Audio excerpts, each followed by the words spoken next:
দিনের মধ্যে যদি আপনি সকাল 10টা 10:30 থেকে দুপুর 2:30 3টার মধ্যে যদি 20-25 মিনিট 15 মিনিট হইলেও হবে, যদি আপনি সূর্যের আলোর নিচে থাকেন, দেখা যাবে আপনার শরীরের মধ্যে যে এখানে যে কোষগুলো আছে না, এই কোষগুলো থেকে একটা জিনিস তৈরি হবে, তার নাম হচ্ছে মেলাটোনিন। কি নাম বলেন তো? মেলাটোনিন। রাতের বেলাও ওই জিনিসটা তৈরি হয়, দিনেও হয় সূর্যের আলোর মধ্যে মেলাটোনিন, রাতেও হয়। এই মেলাটোনিনটা কি করে জানেন? অসাধারণ কয়েকটা কাজ করে। কি কাজ?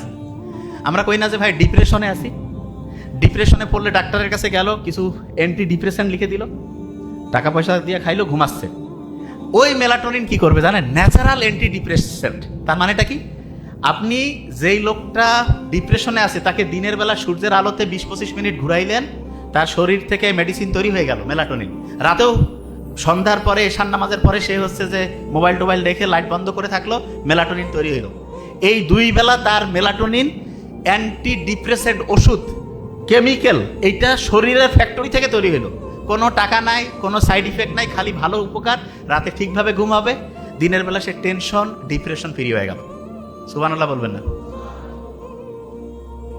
আচ্ছা, এই যে যেই কোম্পানিগুলো আছে দুনিয়ায়, সবাই যদি এরকম শরীর থেকে ওষুধ বানায় খায়, কোম্পানি চলবে? হ্যাঁ? তাহলে কোম্পানি কি চাবে? দেখেন, সিস্টেম বুঝবে নেবেন। কোম্পানি চাবে যেভাবে হোক এই লোকগুলো হচ্ছে কোম্পানির ওষুধের এই জায়গায় আনতে হবে, আনলে বিক্রি, বিক্রি হইলে টাকা, টাকা হইলে তো ব্যবসা চলবে, ঠিক না? আচ্ছা দেখেন কোন জায়গা থেকে শুরু করছে এরা।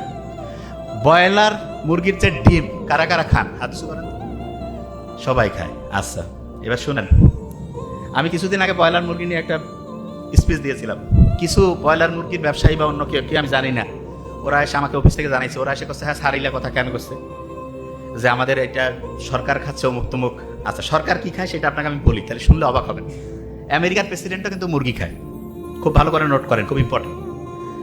আমাদের দেশের যারা খুব উঁচু স্তরে তারাও খায়, আমরাও খাই, আপনারা সবাই খান। আমেরিকার প্রেসিডেন্ট, ইউরোপের দেশের যে প্রেসিডেন্টরা, ওরা যে মুরগি খায়, ওইটার জন্য আলাদা, মুরগির চলাফেরা ঘোরাঘুরির জন্য আলাদা হচ্ছে ডিপার্টমেন্ট আছে। ওইখানে মুরগিরা দৈনিক এক্সারসাইজ করবে।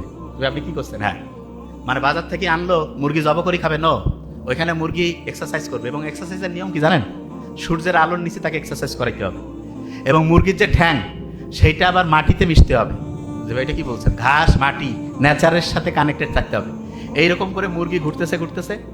এখন এরকম করে একটা জেনারেশন, মনে করেন একটা মুরগি আছে, ওই মুরগির ডিম দিলে পরের আরেকটা জেনারেশন আসবে না? ওই পরের জেনারেশনের যে মুরগি, ওই মুরগি বা তারপরের যে মুরগির বংশধর, সেই মুরগি খাবে। কিছুদিন আগে বোধহয় আপনারা দেখছিলেন না, উচ্চ বংশীয় গরু, কিন্তু এটা ভাওতাবাজি। কিন্তু এইটা যেটা বললাম, এটা উচ্চ বংশীয় মুরগি, এটা ঠিক আছে। বুঝতেছেন আমার কথা?